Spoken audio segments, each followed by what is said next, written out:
During that time, I was on the advisory board for a software called cnect. There was this new up-and-coming AI hiring tool. And I kept advising the CEO and saying, this is awesome. I'd go back to our engineering team, our chief product officer, bless you, and I'd say, hey, can we do this at our company? And they're like, oh gosh, this is 5 years ahead. And I was like, this can't be 5 years ahead for us. This is now. This is the world we live in. We've got to have technology that adapts to the modern workforce. So I joined the company about a year ago, and we've had an amazing ride helping companies all over the world use AI to punch above their weight and to hire humanly modern workforce. So excited to share more today. And around all of the moves that I made, I've really tried to stay focused on where is the world going. At ExactTarget, the world was going to digital marketing. I mean, it seems crazy to think that there weren't really personal email and like SMS messages for marketing 15 years ago, but ExactTarget was ahead of that wave. Java had embraced that wave and thought the CRM would be the best way for recruiting. There was a time when we didn't have career websites or email campaigns or web campaigns. That came and went as well too. And now that wave is going in front of the AI. So I always recommend be in front of the wave, don't be behind the wave. And you can see just the projected growth of work tech spend over the next few years. It is incredible. Companies are realizing technology is going to be the key element to tie everything together. They need people to understand that technology and can teach it out as well too. Does that make sense? All right. So let's talk about the state of talent acquisition. Quick show of hands, who here is in talent acquisition? Y'all are. Everybody's in talent acquisition. So one of my favorite quotes is from Nelson Mandela. I never lose, I either win or I learn. And boy, have we been learning the last 4 years. So you think about the changes that have happened since 2020. So what's one of the big takeaways from 2020? What did we see a change for the first time as far as work for going into office? We were now able to work remotely, right? So that started out as a dream, right? Oh, this is awesome. I don't have to get ready in the morning, or I don't spend much time, I don't have to drive to work, it's great, right? And then all of a sudden, the companies realized, hey, I don't need to hire a sourcer in San Francisco for Facebook. I could hire them in Indiana. They became, oh great, I'm in Indiana, I'm getting this Facebook salary, this is awesome. But it wasn't too long before the companies realized, well, I could hire a sourcer in the Philippines for a lot cheaper. And all of a sudden, remote work opened up this whole world where now you're seeing a lot of talent acquisition offshore as well too. I have got large customers we work with where they've moved all of talent acquisition out of the country. So there's always going to be evolution of things that happen. It's important to stay in front of that wave. I think the biggest takeaway is, I think if anybody here in talent acquisition, a lot of you raised your hand, you've heard candidates say, terrible candidate experience, I don't like it, and you're like, yeah, we get it, we're going to make it better, we're going to work on it. But all of a sudden, people in TA started losing their jobs, and they became applicants. And you saw a huge backlash there of the folks that have been in charge of the hiring process really experiencing for the first time how painful it actually was. Now, the beauty of that, so many of those folks that have landed are now driving force for change for the candidate experience and the way that candidates are treated. And that's really sparked people looking at the candidate experience to be much better. And that's where we can talk about a lot of that today as well too. In fact, 1 in 3 candidates are dissatisfied with the hiring process. I think if they're being honest, it's probably 1 in 2. I think all of us have a friend that's applied for a job in the last year and they've said, I was ghosted, I didn't hear back from anybody. It's the biggest pain point that we hear about, right? And in fact, your employer brand is critical. So almost half of candidates say if they don't have lack of a contact from the recruiters, they are going to have a negative experience. This happens all the time where they say, you know what? You had your shot, I was ghosted, I'm going to go somewhere else. You've lost your chance at that person. So everyone always says, we got to get more candidates, we've got to get more candidates, we need better people. Well, if you get the better people and let them sit there to die, it's on you, right? So how do we automate, how do we technology do that? We'll talk about that today. So it's not all doom and gloom. I didn't come up here to scare everybody today. Mercer's like, this is not what you said you were going to talk about. You said it was going to be a positive HR-friendly talk, Andre. It is good. So this is one of my favorite slides I've used in the last 2 keynotes. This is a great slide to take back home. These are the top industries for growth over the next 10 years by the BLS.gov. Hi, David. David's never late. He's always on time. So does anybody see anything interesting about here? I don't know if you guys can read that. It has healthcare as by far the biggest grower, then professional business services, then leisure and hospitality, then retail trade. It's got construction up there. Anything that stands out for you on this list is a little bit of a surprise. Manufacturing is going backwards, right? What do we thought for the last 10 years? Where has all the hyper growth been for jobs? Silicon Valley? Technology? Where's tech on that list? So the tech companies saw this trend 5 years ago. Started to consolidate, started thinking where they could use systems. But the nice thing is you're seeing the biggest growth sectors are traditionally not our big leaders in tech, right? Healthcare is usually, I'll gently say sometimes they're 5 to 10 years behind. I have a good friend that's a VP of TA for a large healthcare group. He will not be named. He says 20 years behind. Industries that are not usually the most technically adept, they have to adapt. They are growing. They cannot handle the wave of what's coming from a job standpoint without technology. I delivered a keynote on the future of hospitality, modern workforce in Danville, Virginia, at the end of last year, and it was the biggest leaders in the world for healthcare and hospitality hiring.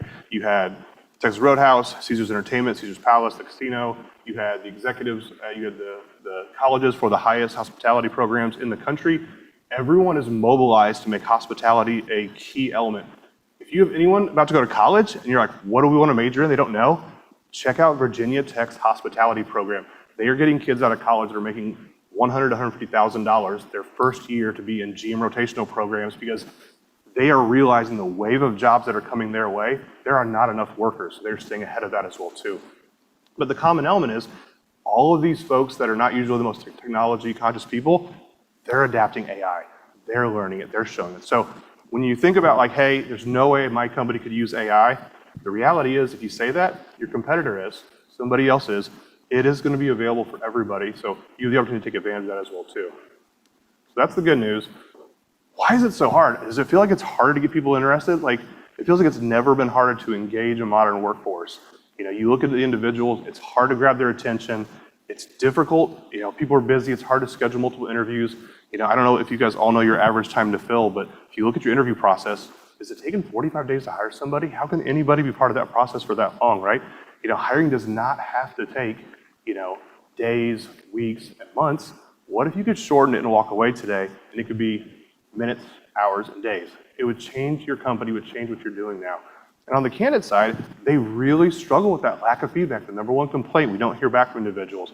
I feel like a number, not a human. We talk about humanizing the hiring process. You'd be amazed what you can do just to humanize that into somebody as well too. So we polled thousands of folks like you, and we asked them, what would you fix? And it was pretty interesting to hear the results. And now you can look up there and see if what you would put as number 1 versus number 4. But this was a big takeaway last year. What do you guys notice about number 1? What's the biggest number there? Everybody wants to bring in more qualified candidates, right? What do we say about them sitting there for 45 days though, right? So everybody wants to, so it's kind of the chicken or the egg. You could have more qualified candidates, but if I apply to David's role and I'm the best candidate he's ever seen, and it's 6 months later, nobody's reached out to me, and David says, oh my God, Andre, you're the great fit for this role. I'm like, David, you ghosted me for 6 months, buddy. I was very interested 6 months ago, but you left me hanging there. You have to find a way when you get those folks that are gonna be a fit to engage with them as well too. Humanize that process for them. Right behind is people want to improve their time to fill. They know how long it takes. Does anybody have a time to fill in this room they're proud of, they want to share? That's great, less than a month. So 27 days, that's really good. Can anybody beat 27? 27, do I hear 26? Do I hear 26? 25, 25, 25, 25. 30 days is pretty good. Can I ask what field, what industry? Yeah, so that's great, right? So that's really good. You got a competitive market. You probably have some testing involved in the process as well too, and so to get them through all of that in 27 days. And then, is that offer acceptance or start date? Okay, great. So the offer's extended, they got a week to think about it. That's really, really good. So that's huge. I believe you, because even though that's 27%, that's the thing I hear over and over again, right? Hey, we got to fix this, we got to make it good, right? And so this is a long way of kind of setting the preamble for today. Why are we here today? We're here to talk about how AI can help you engage, hire, and retain a modern workforce, right? So how do we make that do it? Now the fun thing is, I guessed the audience. I didn't know for sure. I had an idea of like, how were you going to react to AI when we talked beforehand? And I was kind of spot on. A lot of you were like this.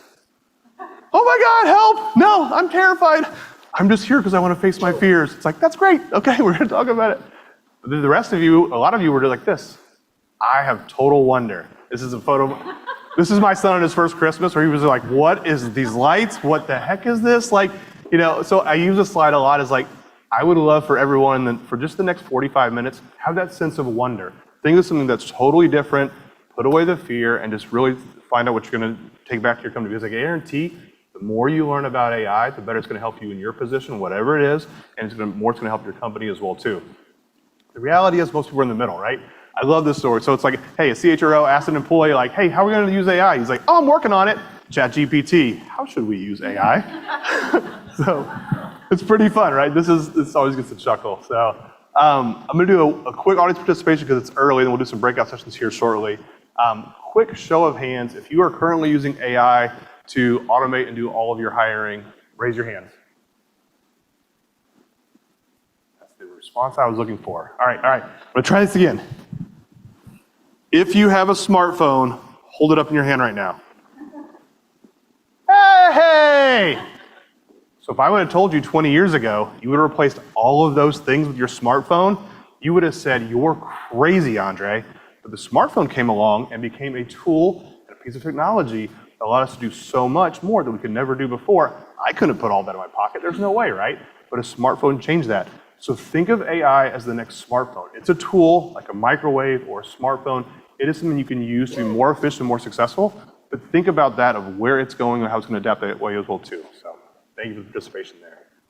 The biggest fear I get is, what is it? AI is going to replace my job in HR. We hear that all the time, right? That's kind of the underlying theme of fear. Good news, HubSpot did a deep study. 10 jobs AI can't replace. HR managers, executives. It's always going to be the human that harnesses the technology that is more powerful than the technology. I had to cut some slides from Marissa. She's like, you have 74 slides, Andre. One of my favorite slides when I present tech, though, is there's an awesome slide of like Robert Downey Jr., Tony Stark, next to the Iron Man suit. And it's the idea that like, the suit's only the suit. You need the person to really make the technology hum. And I think it's so true in everything. Also, I'm a big Marvel geek, so I get in a lot of our presentations. But everyone here, armed with AI, can be so much more powerful. Whatever leadership role that you have, the AI is nothing by itself. It needs a human to command it, right? So and we'll talk about that as well too. So I appreciate you abandoning your sense of fear for the next half an hour, embracing a sense of wonder, and we're going to do a fun AI icebreaker to start things out. So, all right, so you're going to talk at your tables. You've got little handouts there. I want you guys just to pick the examples, and we'll call on each table for an answer for what you think. So really simple, review the real life HR scenarios, discuss if each one is AI, human, or both. And if you are online, this is going to be about a 5-minute exercise, so feel free to grab a coffee, grab a water, and answer them yourself. So thank you. Here, you can just pick whichever one you want and share your answer if you want to talk about one. So. I'll just start over here with you guys. Sure. One of two.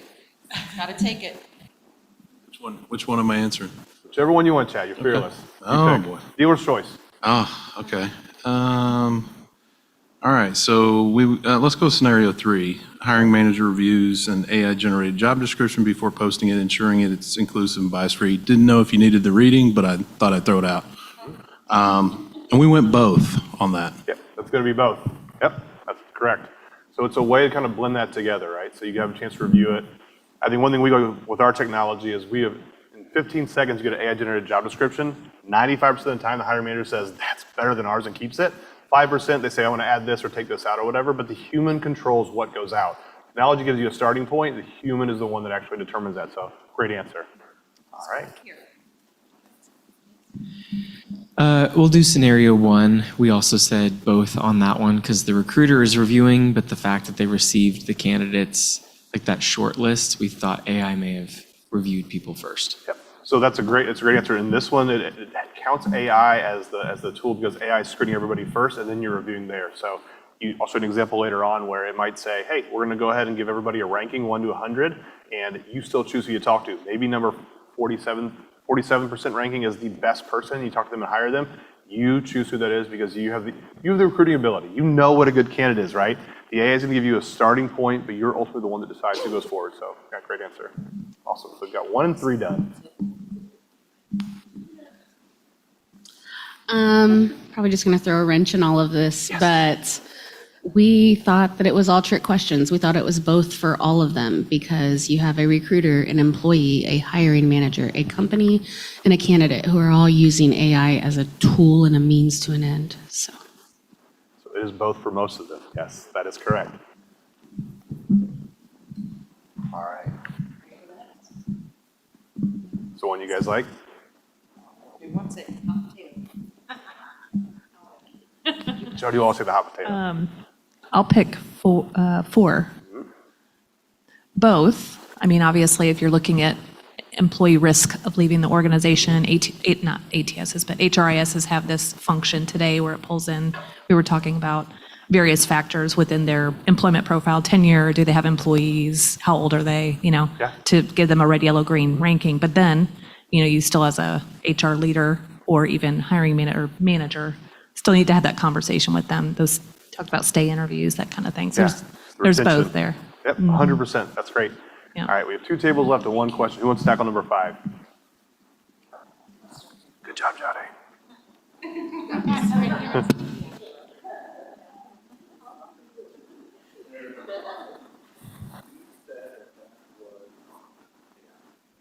Okay. Why?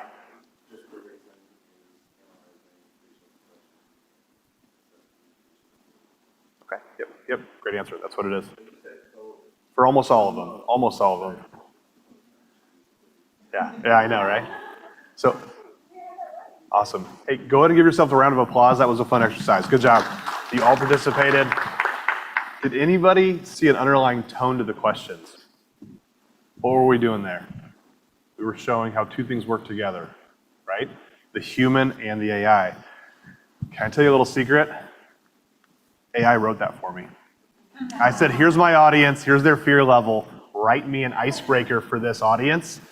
That came out in about 10 seconds. So I'm glad you participated, I'm glad you took part in it. That saved me a half an hour of knocking my head against the wall to come up with an icebreaker for the group. I was able to do that in like 15 seconds, so just kind of a fun way to bring that all together as well too. So the feedback I have so far is to talk slower. So I can talk very slow. It's not that I can't talk slow, I can. The remaining content we have today is the deep dive into AI.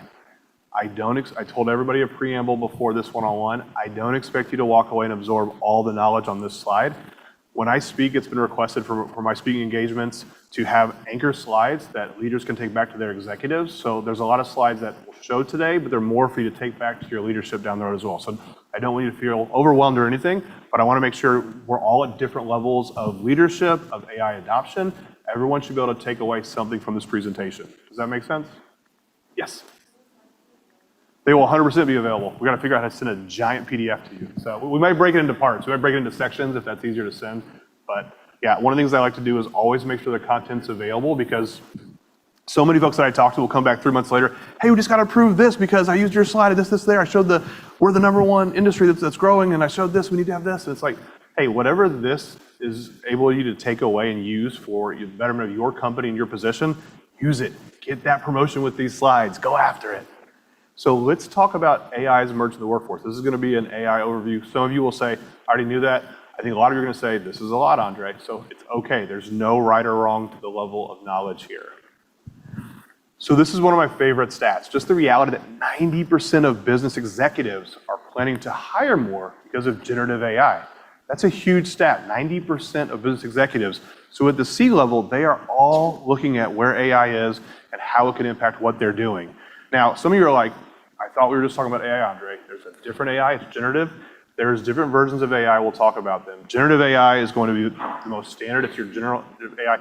It's going to be the human-led AI. It's the human-led where it needs the human to prompt it with questions. It's going to go out and do the human effort of looking through 10,000 offer letters in a matter of seconds to give you an offer letter.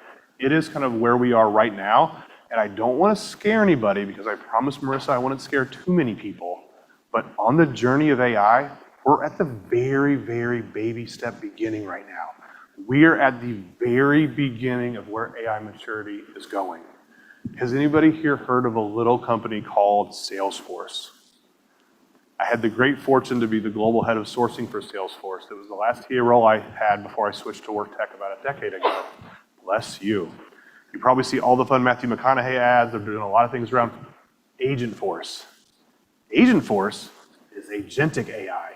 They are already doing the future where AI is doing a lot of the human activities where they are making decisions, they're sending things out, they're still being led by the humans, but they're doing so much more from a responsibility stage.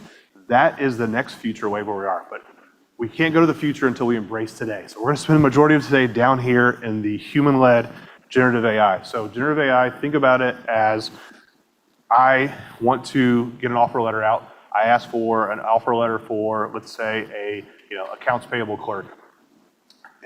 AI goes out, looks at 10,000 letters in a matter of seconds. It brings back the best offer letter. It writes it for me. It's there as well too. That's generative AI. This next slide might have some of you clapping and some of you going, take it away, it's terrible. This is a takeaway slide. This is a breakdown of agentic versus generative AI for you to take back in human resources. You're going to get these slides, take photos. This is a good breakdown of what the primary function is, where the human is, the recruiting use case, their complexity, and the impact on recruiting. This is a takeaway slide. This is not a today slide, but you can see there is a difference. So if some of you are like, hey, we're not going to use AI at all, it's like, well, I hope I talk you into going back and saying, all right, boss, we got to at least start doing generative AI. If you go back and say we need to embrace generative AI, you're going to appear like a superhero to your company. So just take that phrase back and say that. So how does that go into the ability to humanize the hiring process, right? How do we use all this good stuff in AI, but still be very human about it? Well, again, we use AI and automation to I love this phrase of, hey, let candidates know where they stand, wherever they're standing. Let us engage with candidates. Let us give them an experience where they're having a more human-centric experience in your hiring process. And let's accelerate the hiring process. Let's do 27 days. What if we can do 21? What if we do 21 days? What if all of your competitors do 27 days and your great leg up now is your speed? We can hire people more efficiently in a more human-based process in a faster time period. Better quality with better quantity is going to put you at a place to be ahead of all of your competitors. And on the candidate side, they're not going to respond to you in a typical 9 to 5, right? They want to respond to you when they can. If I apply for a job and I get a video interview back saying, how to answer this question on video or text, I want to be able to send a response from the football field or the basketball court at 7 p.m. after my kids practice, right? I don't want to have to be confined to a normal thing. So make sure you have the way to engage those individuals with the AI around their time frame. Does that make sense? All right, quick show of hands. Who leverages social media for your employees to advertise jobs? Okay, a couple of you. Good. Oh, good. About a third of the audience. That's awesome. So this is something that I've been a champion for, and one of the first times I spoke, I was on this. Social media is your ultimate weapon. The biggest takeaway is that you could be Coca-Cola, you could be Salesforce. It doesn't matter what your brand is. Your employees have a 10 times farther reach. So one of the things that I've done over the years is work with companies, with my teams, to go in and teach social media strategies to leverage their technologies. And I'll tell you a funny story. A tech company that I work with, last year in 2023, they collectively had 10,000 impressions on LinkedIn sharing content and jobs on LinkedIn across all the employees. Went in January, showed them some best practices, put together a project plan. 10,000 the year before. Any guesses on what it was last year for their combined impressions? 56,000? I like that number. Anything bigger? David's closer. They went from 10,000 impressions to 800,000 impressions by a simple formula, a simple project plan that took no more than 5 minutes, 3 times a week. So everyone here says they want more candidates, they're out there, go find them. One of the biggest takeaways I would recommend is using tools like Buffer. Buffer will let you schedule automatic posts for your roles and content. The fun thing is, you can tell what to write, and AI will write the post for you. And you can say, this is going to go to Facebook. This is going to go to LinkedIn. Now, I don't expect all of your employees to do that, but what if you send out a couple templates once a week? Hey, these are the posts for the week. Here's your Facebook post. Here's your LinkedIn post. Here's a couple options. You have them write it for you. The AI does it instantly, and it's free. So that's a really easy way to use AI to get in front of a large audience. Does that make sense? And I want everybody to go from 10,000 to 800,000. So this is an easy way to get out in front to use AI to grab a bigger talent pool up top. So then once you have the folks, what do you do with it, right? We've already talked about candidates are upset, right? The reality is almost half of candidates have not had communication or movement for their recruiter in 21 plus days. Now, I know it's nobody in this room. It's nobody. This never happens to your companies. But believe it or not, out in the wild, this happens quite a bit. Can anybody guess why this happens quite a bit in our space? Why do you think that folks are not hearing back from their recruiter? Yes, that is. I haven't talked to a fully staffed HR team in 5 years. Like, I kid you not.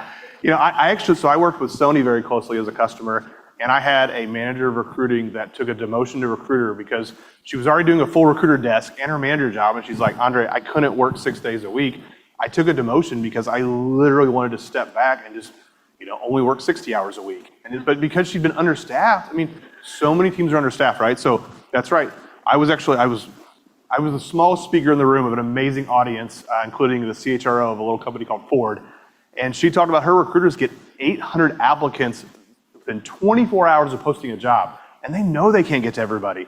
So here's this great brand, everyone's interested, and they sit there and die in their ATS. So they're aggressively embracing candidate engagement, finding ways to touch them, because it doesn't matter, you're not gonna hire 99% of your applicants, right?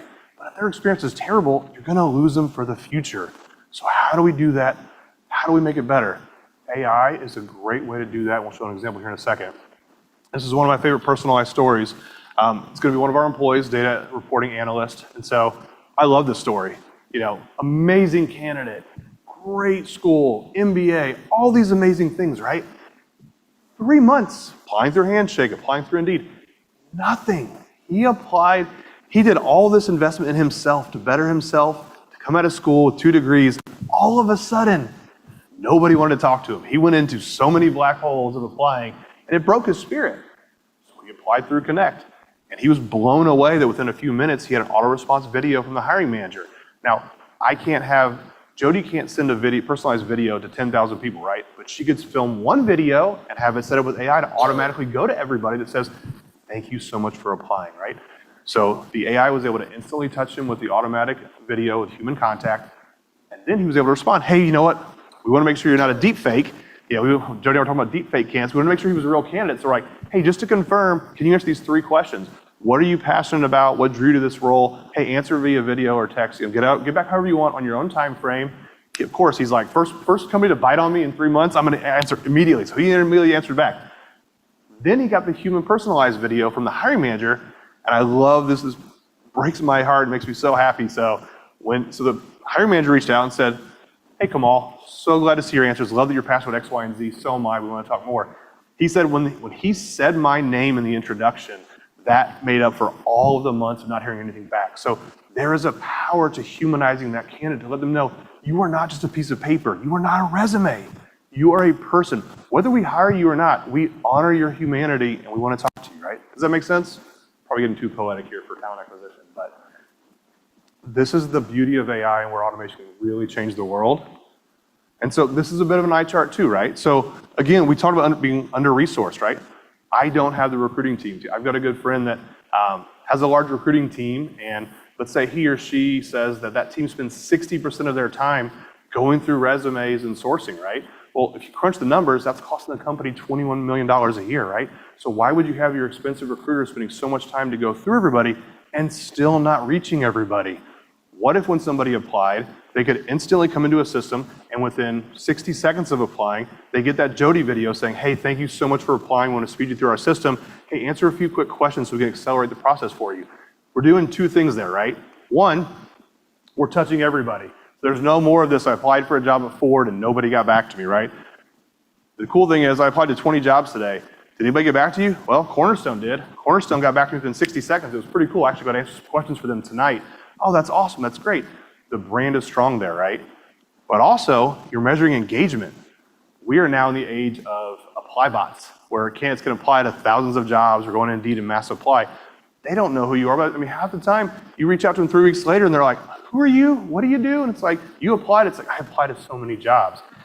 It is a way to counter that, right? So imagine if everyone that applied to a job for you was instantly responded to and had a call to action to talk through the process, but then the AI would screen them, right? So then the AI would do a matching. So now you have everyone at each stage, whether they've applied, whether they've been screened, and the AI is moving through the process. So instead of a recruiter managing, let's say, 1,000 candidates for 20 recs, they're now saying, give me the top 10 at each one. I want to see the ones that are going to be AI pre-screened, they've had the answers back that I want to hear, and they're showing engagement, right? Let's start there. You can still reach out to everybody else. Now the AI and automation are doing the work that your recruiters are spending so much time doing. And the beauty of it is, if David applies for a job and gets a video from Jody and she's excited, and then David doesn't respond, well, Jody can't chase David every day. So many of us in recruiting have had to chase that star candidate every day. We waste our time. We waste our time chasing this unicorn where the person that's like really good at 80% that's interested just sits there and waits and waits and waits. Well, the system now can say, every day do a reach out. Hey, David, really appreciate you applying. We sent you a message, you might have missed it. We'd love to advance you. We need you to do X, Y, and Z. Day 2, day 3, day 4, day 5. We hit them once a day. And on day 6, we just say, hey, David, we know timing doesn't work out sometimes for everybody. We love that you applied. We think you could be a good fit for us. If we don't hear back from you with these questions we asked you in the next, say, 12 hours, we're going to go ahead and disposition you. We're going to follow all of our compliance. But we want to make sure that you apply in the future because we think you'd be a great addition to our team. So you're prompting action. The system is now doing the work that all your recruiting team is doing and they can't get to. Understaffed teams, take it off your plate. Think about if you walked away today and said, I've got a solution that gives our recruiting team 50% of their time back, you'd probably get that promotion you're going for, right? So you can do that in a really nice way, but the human still does everything. So you can automate everything along the process with your screening questions. So hiring doesn't have to take days and weeks and months. It can be in minutes, hours, and days. So you shrink the process there.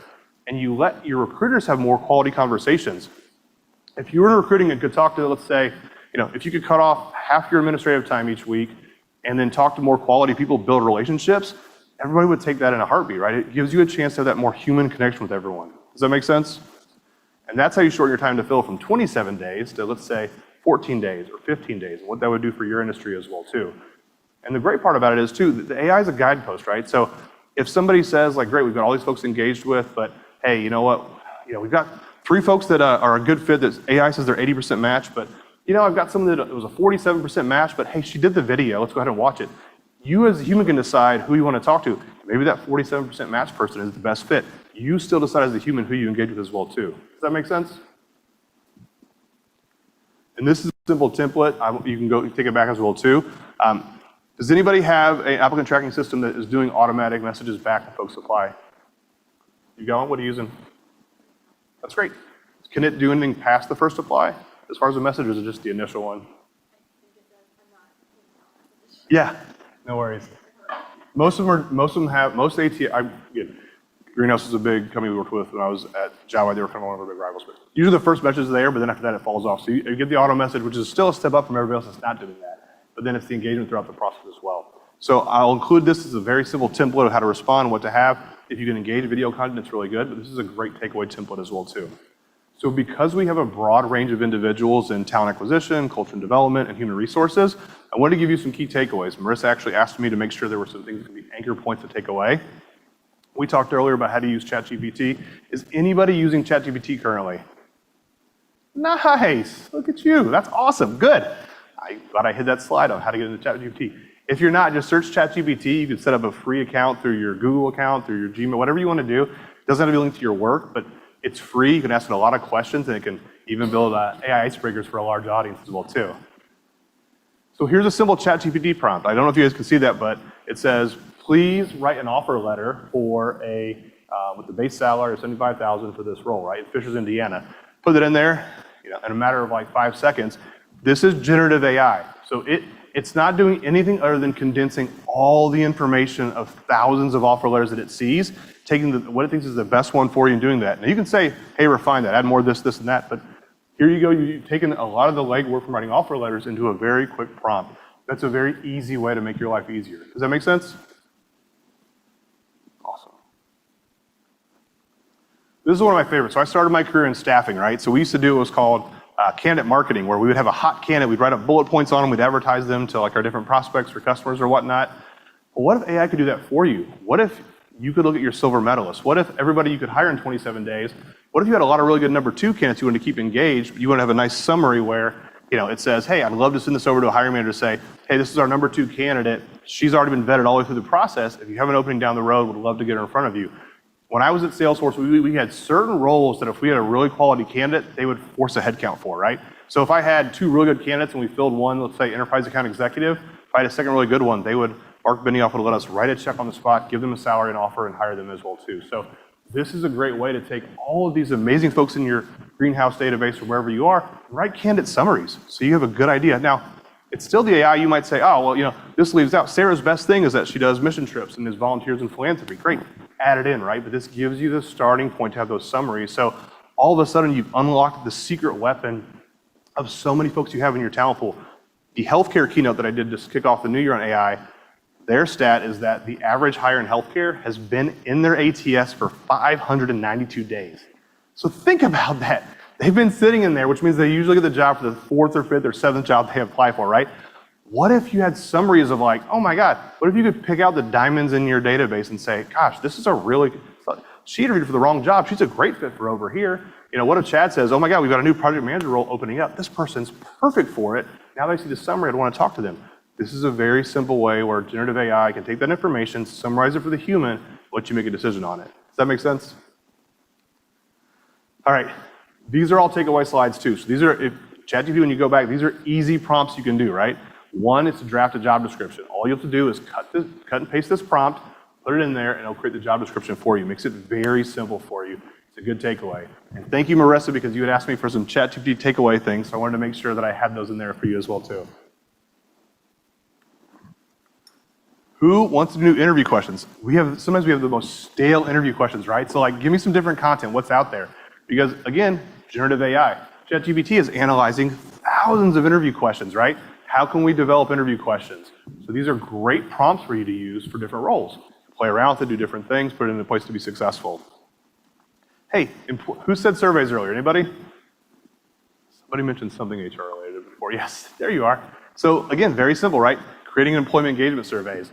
You know, we all love the employment engagement surveys, but how do we get participation? How do we make them utilize it? Hey, what out of the thousands and thousands of employment engagement surveys you've seen, what are the ones that really get the most engagement out of them, right? Hey, use this language, do this call to action. Okay, that's great. So instead of you researching for hours on the internet, you can literally do this in a matter of seconds and have a good prompt to come out. So it's really nice. And then performance reviews. We were just starting a new year, right? So we probably did a lot of performance reviews. How do we create the templates for that? How do we make those performance reviews really count? Here's an easy way to, again, use that generative AI to go out, take the knowledge that's out there and available on the World Wide Web, analyze everything, and give you a template. You could still say, I like a lot of this, but I don't want to have this in there, right? You still, as a human, choose what you're going to do as well, too. So at anything, it's a tool, like our smartphones. So,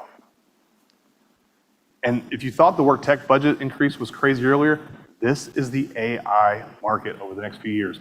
We're talking trillions are going to be made in AI. So this is a wave that's, we're at the very beginning of the wave, but it is projected to be a part of everything that we do. So again, you being here today is critical because everything we're talking about, the wave is coming really fast. And I think a lot of companies have been preparing for the last couple of years, and you're in a really good place to absorb all this as well too. Any questions on this data? All right. You're like, Andre, that was a lot of information. And I totally get that. So I'm going to finish out by going through an example, right? Who is doing this correctly, right? And quick show of hands, is anybody here in healthcare? Anybody here in technology? Anybody here in staffing? Planted that question. That was good. Let's see what I did there.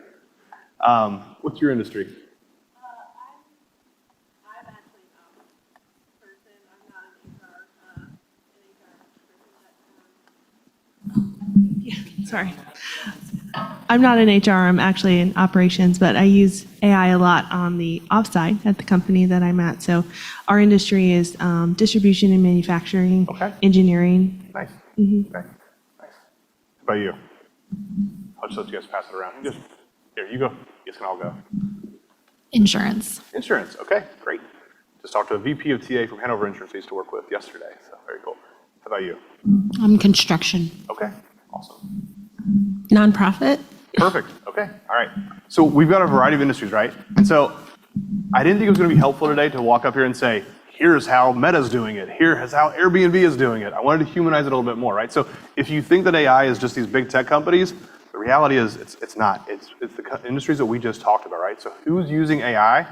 Well, the key anchor stat you want to take back as well too is all organizations that are using AI are 89.6 more efficient with their hiring process. So if you want to go back and say, hey boss, great news. I found a way for us to be 89.6% more efficient with our hiring process. He or she will take that meeting with you and say, oh, I'm intrigued. Let me hear more. It's going to be all of the industries, right? It's not just the big sexy ones. It's not the big tech. It is, again, we talked about earlier. It's healthcare. It's restaurants and hospitality. It is construction. You see construction is actually up there as well too for big growth as well. So it is all these, and non-for-profit as well. So many universities using AI right now. It's crazy. Like not-for-profits, one of the biggest sectors, are starting to embrace AI as well too. So it's been really fascinating. So the example I'm going to give today of who's using AI is a very simple example. It's not a complex example. It is an example in the restaurant industry. So, quick show of hands, who here has worked at a restaurant sometime in their life? It's like a rite of passage, right? It's almost everybody too. Fun environment, fast-paced environment. I think everybody should do it at some point in their life to appreciate the hospitality industry. Huge turnover, 75% turnover.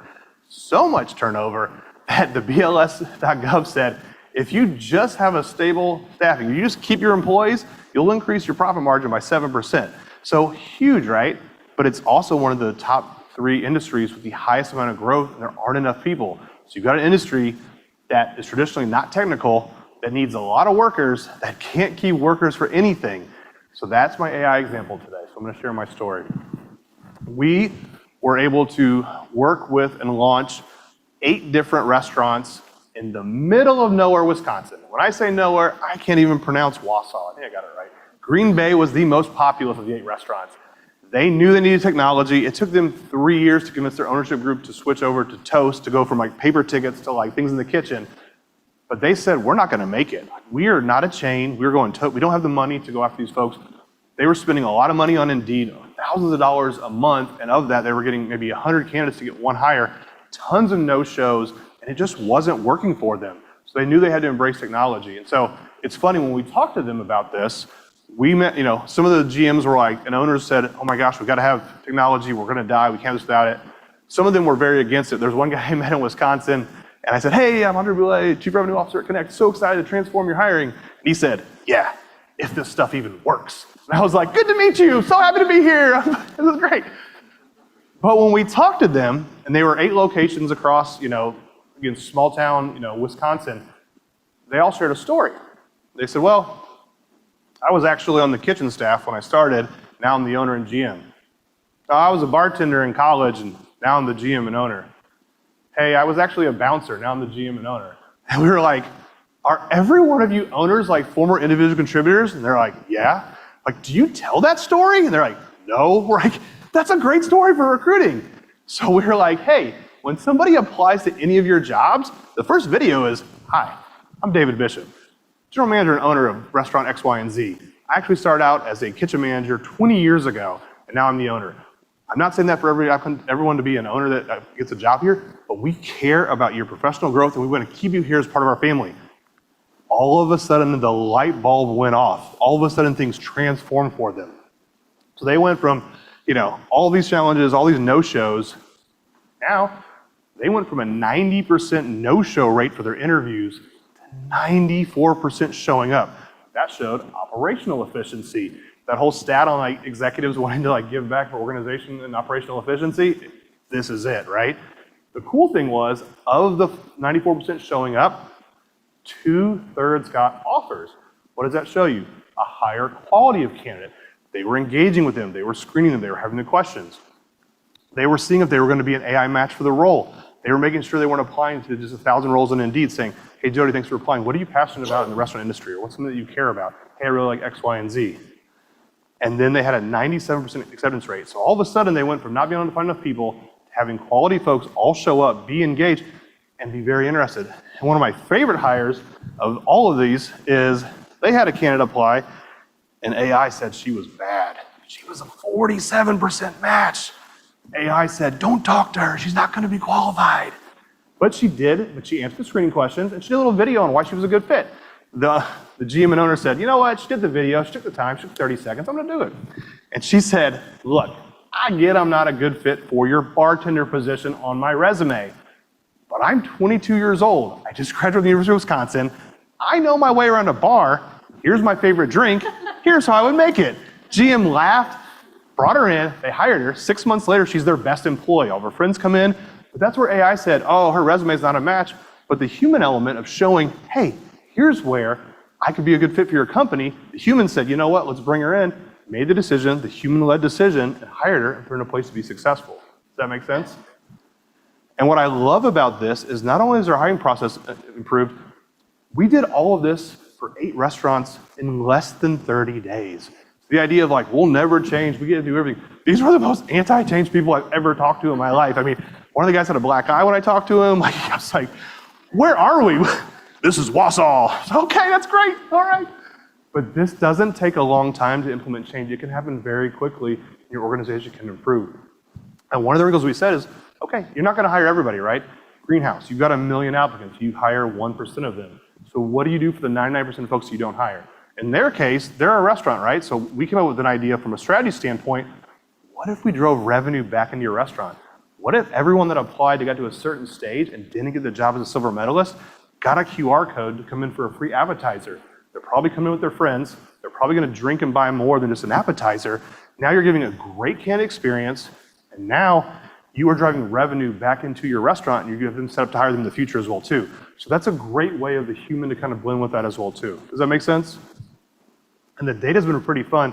I know I talked to some of you before the session today that are involved with employee retention and empathy as well too. Well, we have now seen that the retention rates in the restaurant industry and hospitality from our customers are over 200% more than the industry average. And the folks that are more engaged with the AI and the prompts at the beginning tend to be the more tenured employees as well too. So what a crazy concept. If somebody actually shows interest at the beginning, they're probably gonna stay with your organization longer. So it's a way to not only have your hires be stronger, but also to have your retention as well too.